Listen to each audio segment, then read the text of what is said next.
One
Here's to a happy 15 years or so of being settled in.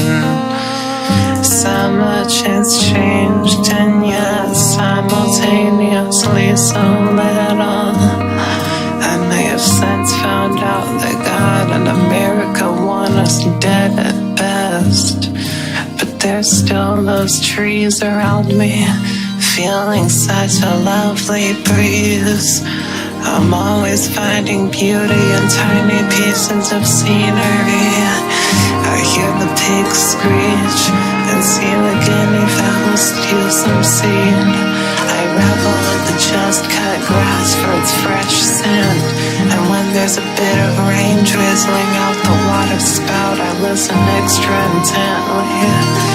Then comes an airplane flying surprisingly low, giving a better glimpse of its little blinking lights.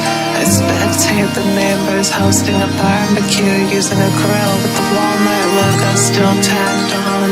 I pick up a trash bag to input a smaller trash bag, and out from under is a bug running straight toward the big bag as I put it back down, proclaiming the shelter I just briefly took away.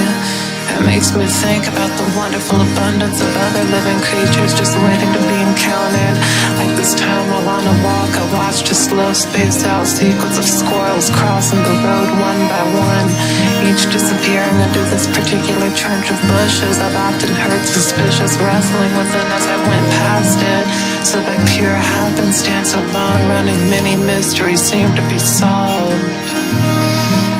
I'll attempt to maintain a similarly whimsical outlook on daily routine, repetitious as it is, with the morning smear of sink water clearing the sleepy dirt off this face, and a quick rejuvenation by a protein bar once derided by a friend of mine just tasting like nothing, preparing me to check whatever silly DMs may still be sitting here.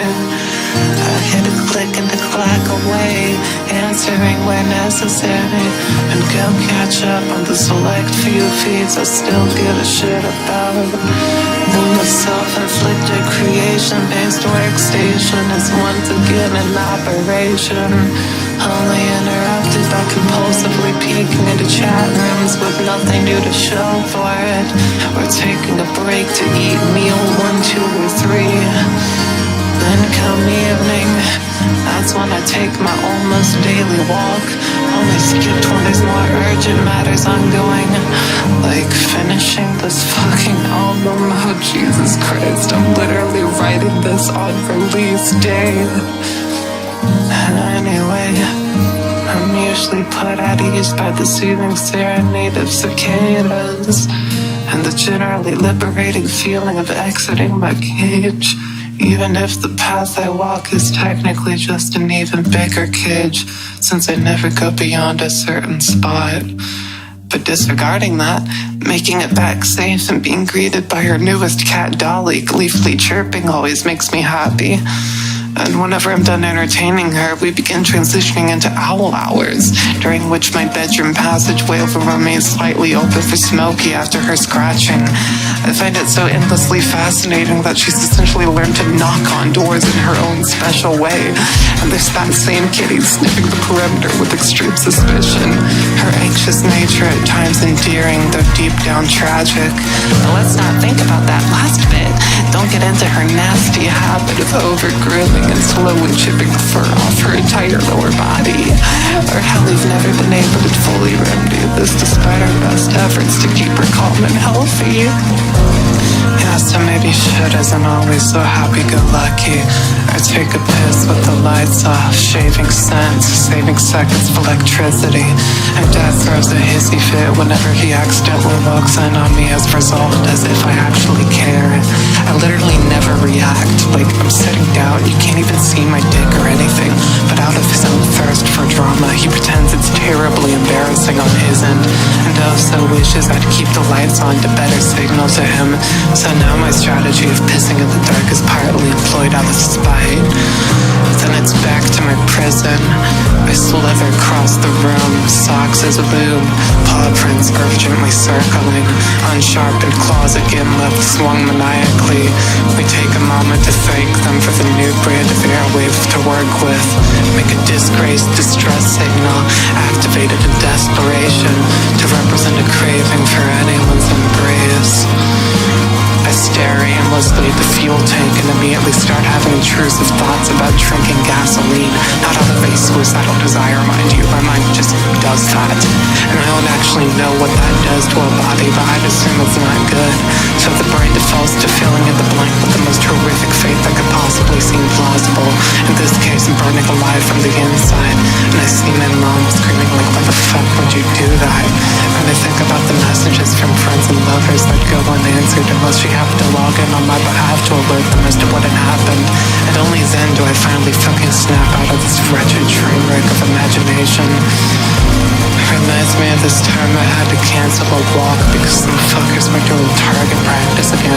May have been hunters who I wholeheartedly believe are scum of the earth, seeing as I'm a deer. Because upon hearing distant gunshots, my mind begins racing with the vivid imagery of a stray bullet somehow making its way into me, and a mother grieving over my body still bleeding. As routine keeps marching on, I find myself more frequently thinking of this home from such bleak angles.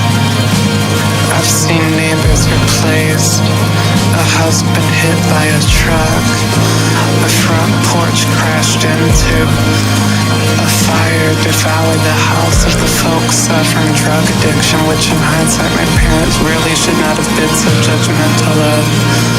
Yet even with all these little blips of chaos, the environment's fundamentally unchanged. And I'm beginning to think I just want an escape.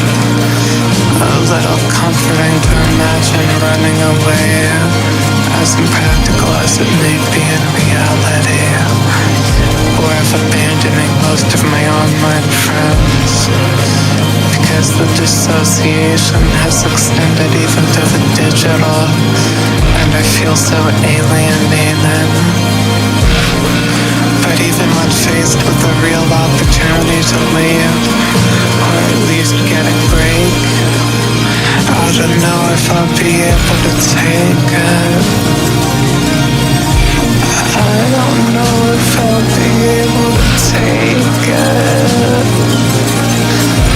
Everything is just so fucked and scary. Everything is just so fucked and scary. Everything is so fucked and scary. Everything is just so fucked and scary.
partner as Thor, but it still feels so hard to picture anywhere else.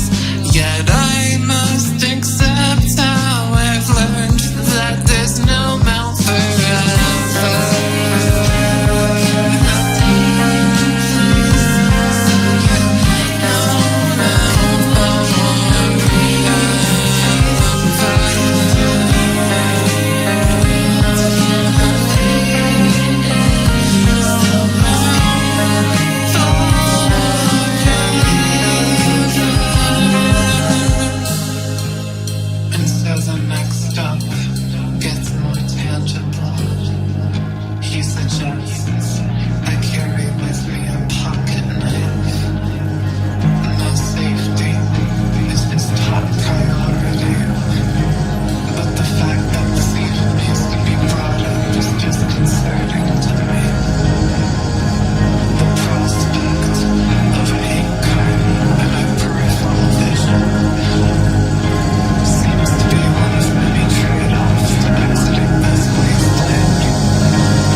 This instrumental was assembled when I did still completely believe I'd be meeting with this partner later in the year.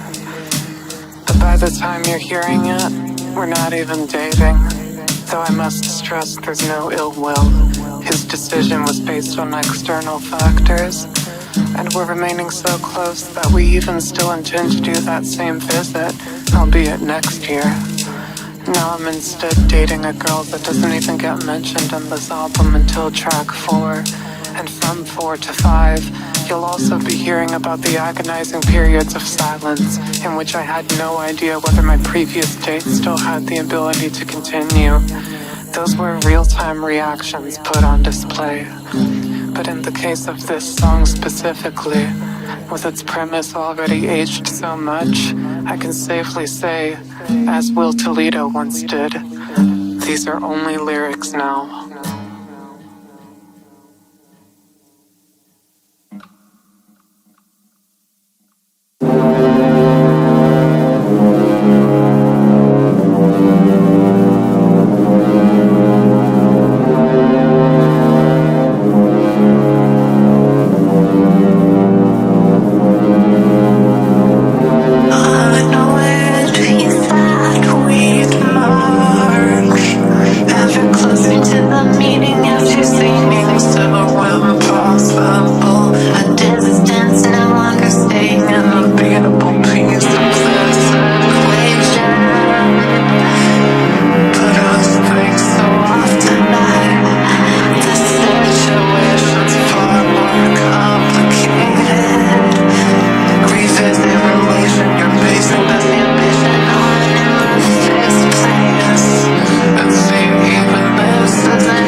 the great relief of hearing he's safe at least, and even receive a more nonchalant conversation shortly afterwards. But deep within, wonder what this means for things between us. Ambiguity continues consuming these innards, whilst I try my best to still allow the recuperating time I presume to be crucial after such a dire situation.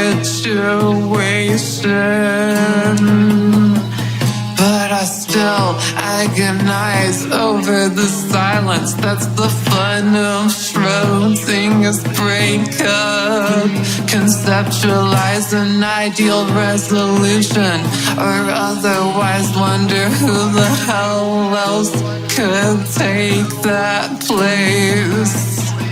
Speculate as to what he might be up to this very moment, and why he's come online this time.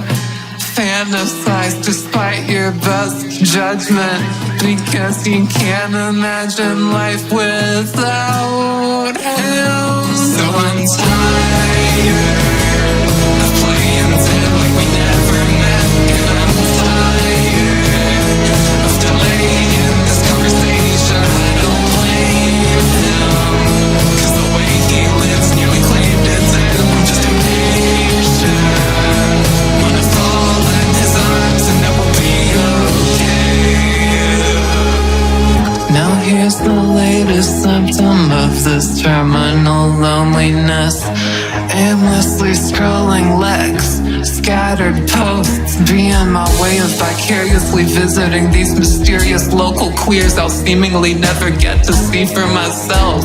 A life update, a general sentiment of self-acceptance, a horny thought, a mutual aid request.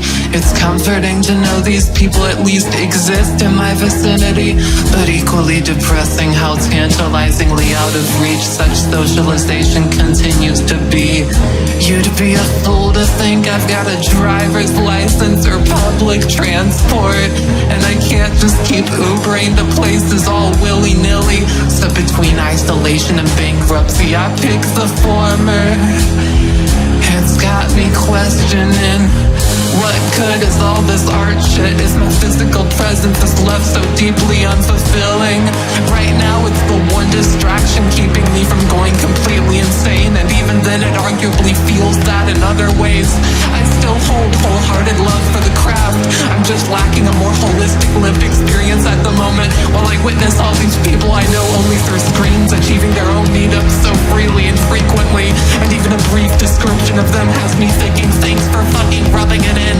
Hey, here's a nitpick, and after it you casually mentioned the reason you shaved was in preparation for getting groped later today by a mysterious entity you just befriended last week who happened to live mere minutes away.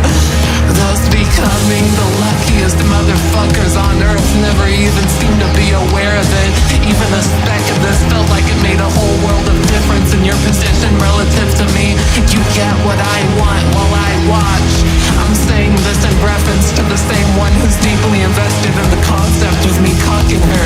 Yet in times like this it feels like we're much closer to her cucking me, if anything, which is incredibly funny if you think about it. And I mean that in a wow, what a silly situation I found myself in way, not a wow, what a dick way. I may be in pain, but there's no one I'm claiming to be at fault for it. If there's one way I'm lucky here, I guess it'd be how I might have actually found a socially acceptable way to write angsty music about virginity, because there's no blame being placed on any part of the population, and I've got no shortage of folks theoretically down to fuck anyway. It's simply the distance that ruins everything for everyone involved, which is arguably the most frustrating explanation of all. Like a god personally cursed me with an attraction RS that's only active in regions as many states away from me as possible. And this is honestly one of the reasons I've been putting off HRT. I want the full experience of how my dick works in its original form before I start shooting blanks and having female orgasms, or whatever the fuck is supposed to happen.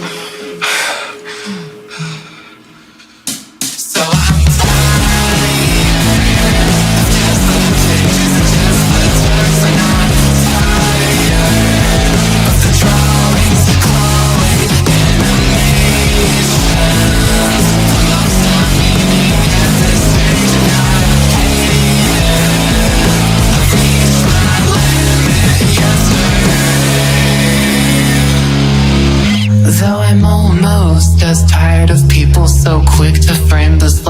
engagement with any of this as addiction.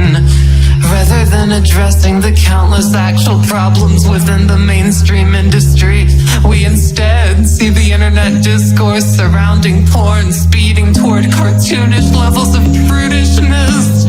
Like, ooh, someone posted a shitty meme ending with cropped hentai, or made a somewhat unnecessary reference to the existence of sex. That's some true gooner activity right there. It's crazy how that term was once just the name of participants in a really specific fetish, but then breached containment and became a catch-all for anyone who has ever jacked off in their life and isn't completely ashamed of it. This is literally just the next iteration of degenerate, and so many of you either refuse to see it or naively believe there's no way it could hurt anything.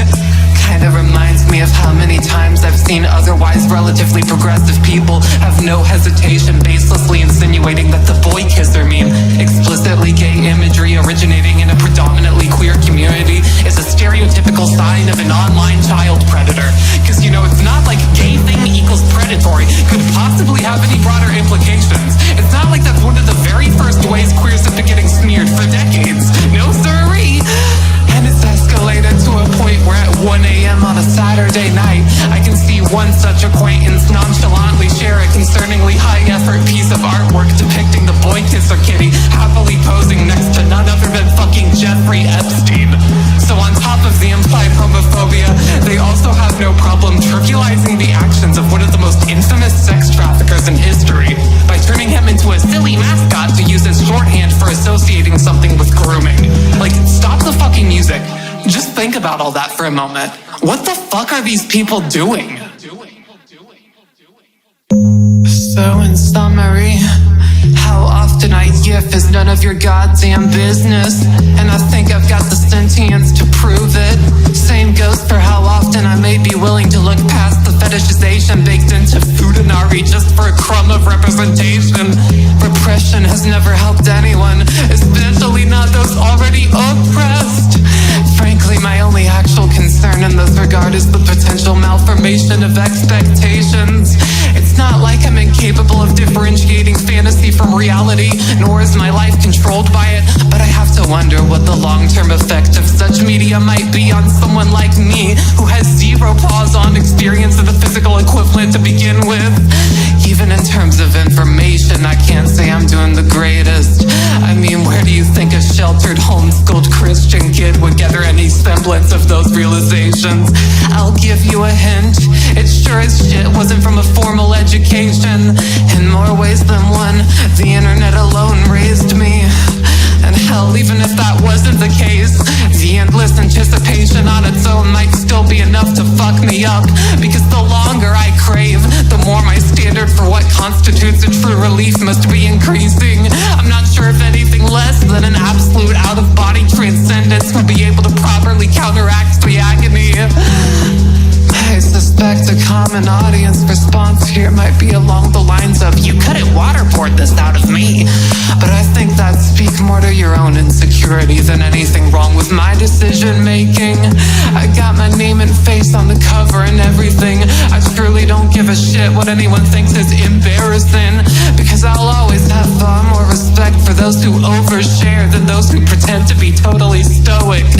So if this upsets you, then take care of yourself and go listen to something else instead. That's a healthy practice. I promise I never intended to hold anyone captive.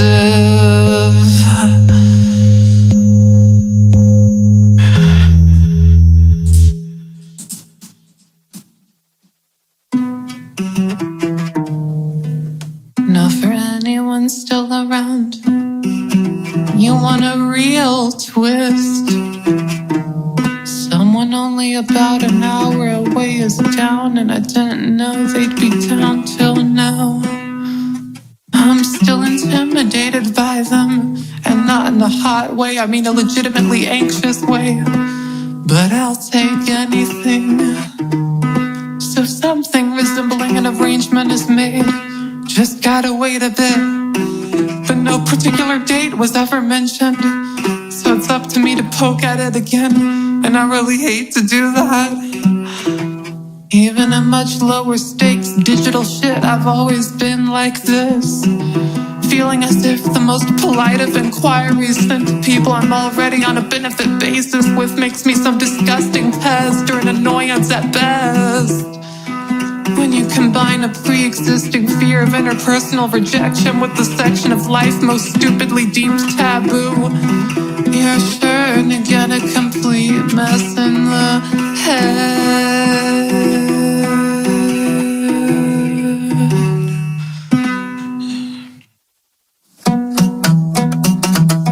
And now here's a second twist. I didn't go through with this. I just let it fade into irrelevance. See, I'm a deeply sentimental individual, prone to the virginal pedestal. Who else could come first but whichever one I love most? And initially I thought my desperation to break the mystery barrier had just enough strength to briefly eradicate that way of thinking. But in the battle between sentimentality versus practicality, the former ultimately won complete control. I gotta be in it for the long haul in order to fulfill that fantasy of having this chapter come to a close in a romantic way.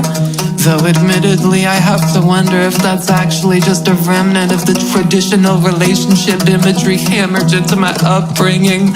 Because we all know the most wide-reaching propagandists have never been us gays, as much as the religious right wants you to think so. I see a concerning similarity between the desire I've outlined and the myth of abstinence till marriage. These things aren't literally identical, of course, but in some sense it's still treating virginity as something sacred. So on the flip side, is it really such a crime to want my first time to be as comfy and enjoyable as possible? It's not like I'm ascribing any moral weight to one outcome or the other. I've just got my own preferences in who I feel this event would be best spent with. So I guess the question is just, which factor matters more? The potential distant origin of this highly normalized choice, or my current intention behind it? Man, I don't fucking know, we're getting sidetracked.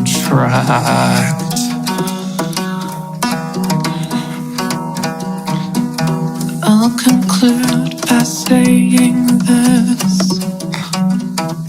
There were two possible meanings to Tastetrip, and neither of them came to be.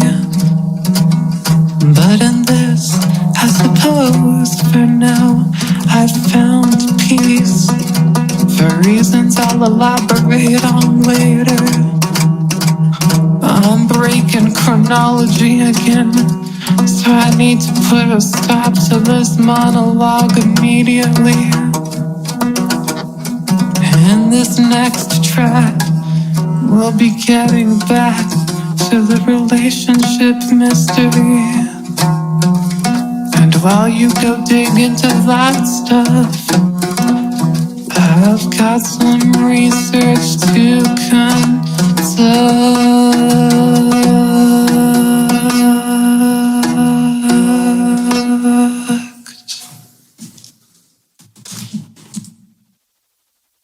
I'm like a little gnat who's a little sad and a little mad.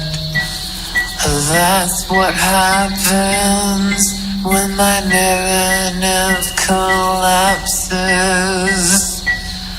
and no longer matches the track list as I drafted it.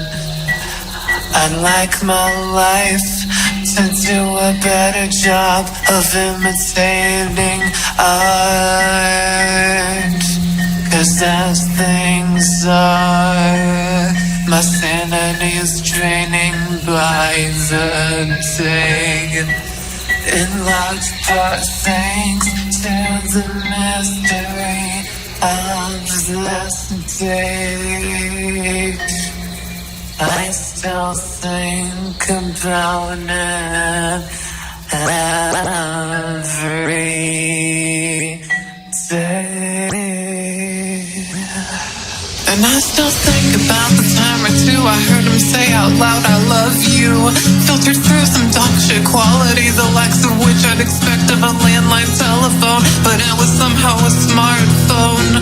I may have sang of some looming threat soon whisking me away from this wasteland. But I'm still most intimate with letters spelled through pixels, so nothing's really changed. 'Cause I still think about the names he gave me in the first thing text as he'd wake. Affection which I'd eagerly mirror in a brief before bed message to end the day. And I still think about the eventual fate of this back and forth, anxiously awaiting the latest reciprocation, making sure we're still on the same page. Because when a written word is all you've got to work with, this obsession is inevitable. Or maybe that's just me and I'm a fucking clingy freak. But I'd like to believe this wouldn't still be the case when we're in the same space, even though nobody knows if that's the future I'll truly meet with. So I still think about the declining rate of replies and how that prompted me to inquire straight up if he needed time away. And how since that day the gaping void has only grown greater. Though I must reiterate I'm not placing any blame,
It's a little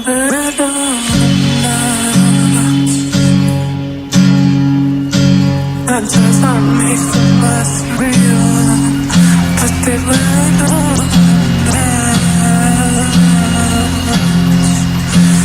and even as a kid I couldn't walk back. Wanna turn out of time. He's a little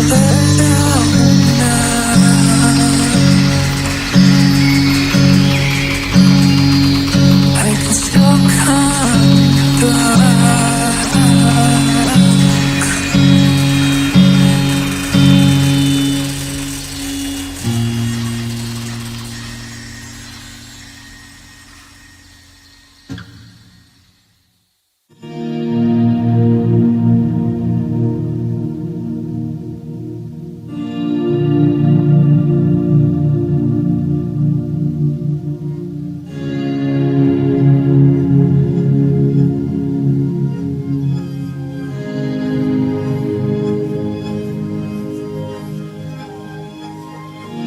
There's still so much strange and conflicting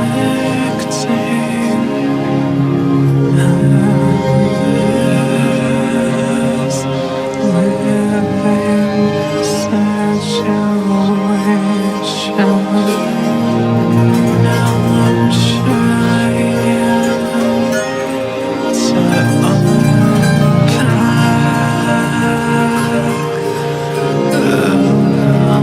lasting habits,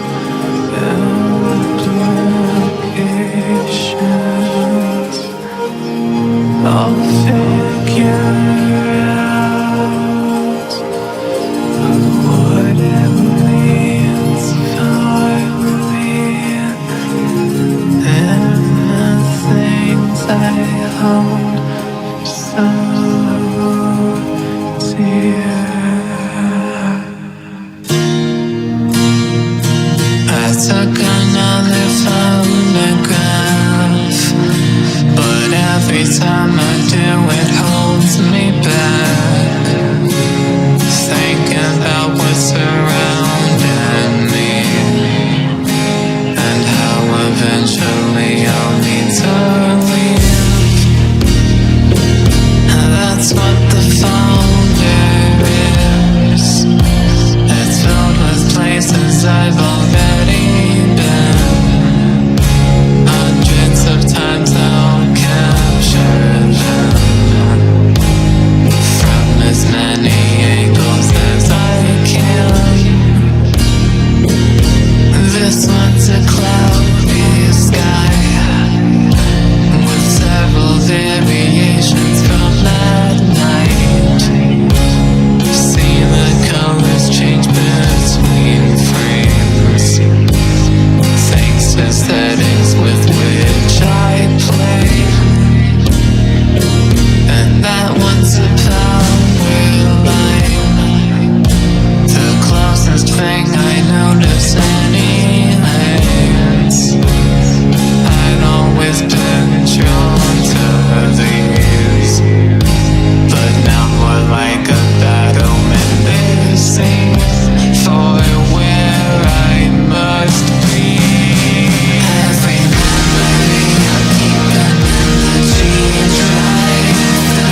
answers help me stop your worrying, but there's no way to know that for sure. I don't know what I want at this point. And no, now forever, I made an earnest attempt to settle the score with my dread and the ignorance I suspect is found within it. And although I do believe the conclusions that I came to, the brain fog still remains like nothing ever happened. So what's the deal? Am I just exaggerating my confusion for the sake of this piece of music? Could this particular flavor of eggs be one of my own creation? Will that be an awfully bad faith assumption in its own right? I guess a better way to phrase it is just, is it even productive to be thinking of such things when they're still so impossibly far away? Can I just keep making structural preparations with more meaning and relevance to my current stage? Maybe it's time, that's actually what I'm doing here, by releasing these feelings in advance.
it holds me.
I see it's true. I needed you.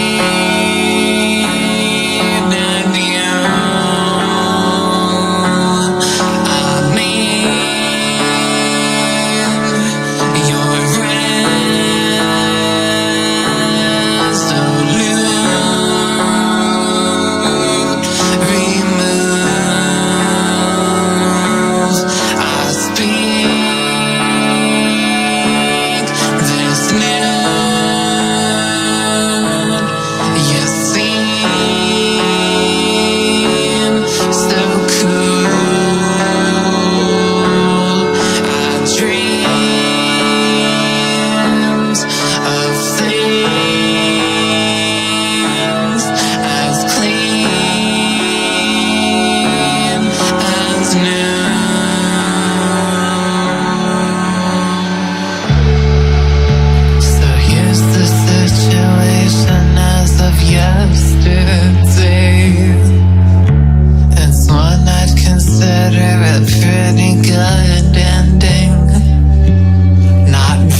chapter in the first place is admittedly slightly devastating.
moment anyway. I see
August 5th, 2024, so don't come bitching to me if there's any additional information about Ava escaping later that happens to be legitimately horrific, now allowing you to claim my statement has aged poorly. Here's the thing, all I was saying there is that the initial wave of this backlash was unmistakably at least partly exaggerated by transphobia, and no amount of breaking news beyond that point can retroactively justify this. Like, here's an analogy that is not literally one-to-one but conveys the general idea. Say there's a headline about a woman getting in a car crash, and the collective cultural response is, wow, typical women sucking at driving. I bet she was trying to get someone killed because she looks like an evil whore. Even if we found out later that she actually was intentionally crashing the car to commit vehicular homicide, that wouldn't suddenly vindicate the misogyny and baseless villainizing which entirely predated our newfound knowledge. Okay? Okay. Anyway, the point is everyone's happy with this conclusion. My ex is my bestie, and I love my girlfriend so much it makes me do really silly things with no shame. I see it's true.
Now taking trips back to the original premise of this tracklist script. I gotta dedicate more attention to speculating on where I'll end up living someday and how that'll affect me.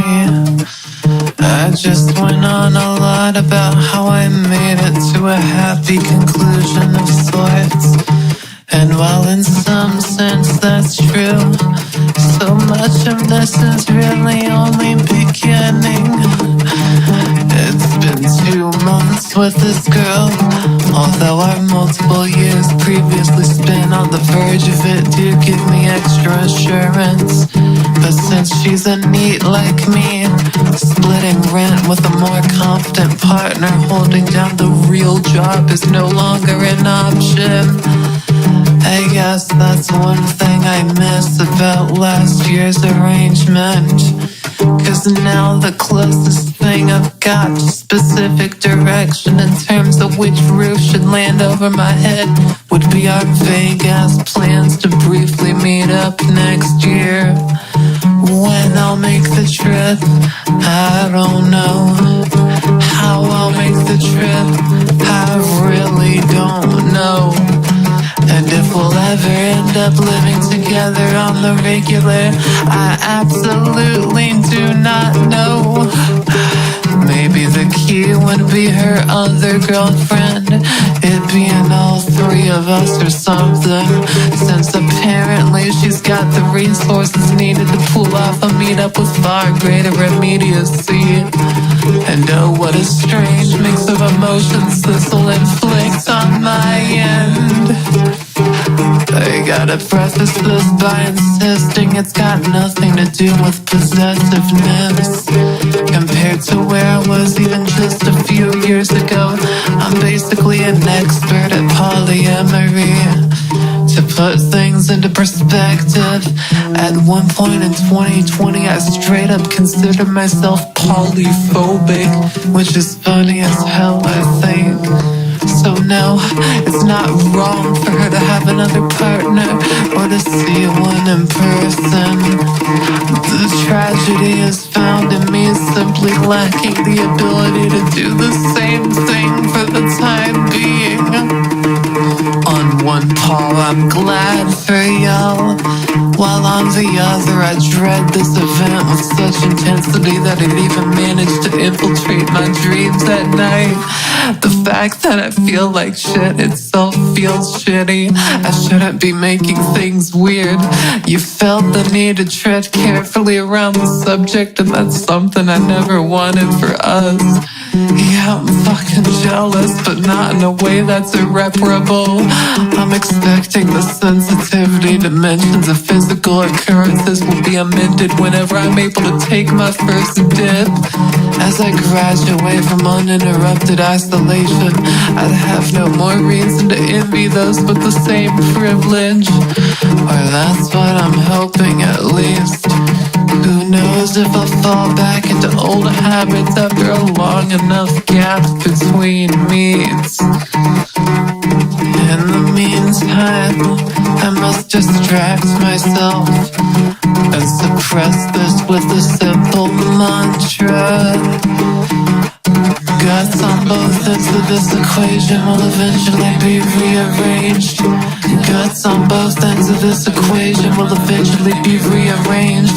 Guts on both ends of this equation will eventually be rearranged. Guts on both ends of this equation will eventually be rearranged. Guts on both ends of this equation will eventually be rearranged. Guts on both ends of this equation will eventually be rearranged.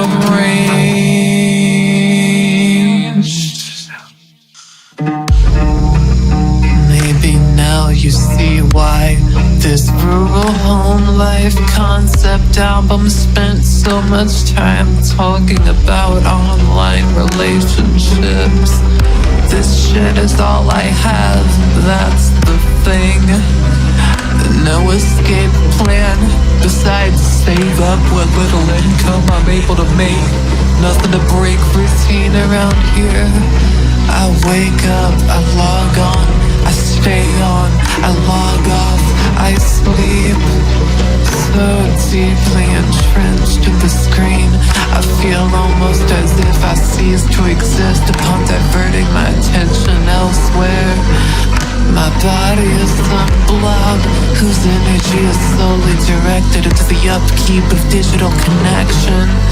The concepts of being held, kisses and sex, all devolving into empty signifiers, nebulous depictions in fiction or anecdotal evidence, all incapable of bringing me any real understanding. It's just another strange, distant segment of human civilization I perceive less like an actual thing being lived by anyone, and more like made-up escapism for the mind's eye, akin to envisioning some lavish vacation only a billionaire could ever dream of taking. When I encounter another dick in front of me, I bet my thought process would be along the lines of, wow, that's just like it, yes, not the other way around. The exaggerations will have already been burned in my brain long before the original action gets a slim chance to set the record straight. This I find equal parts comical and bleak. I arrived at the title last lull of the Laurel under the assumption that by the time I created its accompanying music I would indeed be heading towards the final stage of inhabiting this location. But that was so naive. At this point I'd be surprised if I moved away even by the end of this decade. So here's to solemnly praying I fuck before 30. Don't worry, Grandma, you probably won't drop dead right then and there.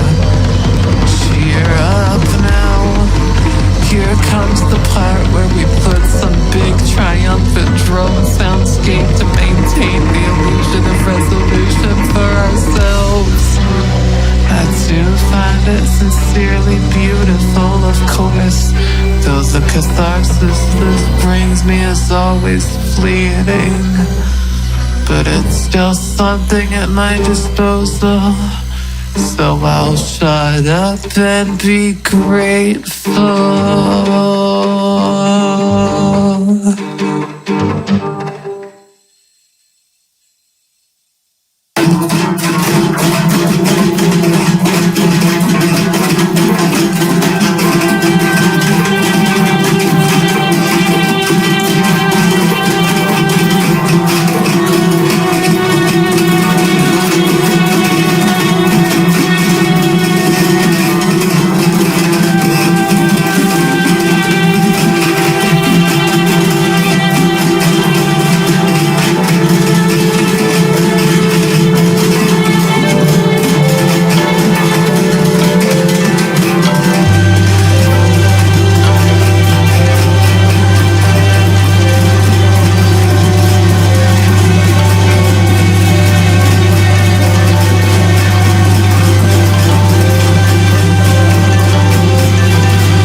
Blessed be the pain of this heart. Blessed be the pain. Blessed be the pain of this heart. Blessed be the glorious pain. It gave and took away. It gave and took away. It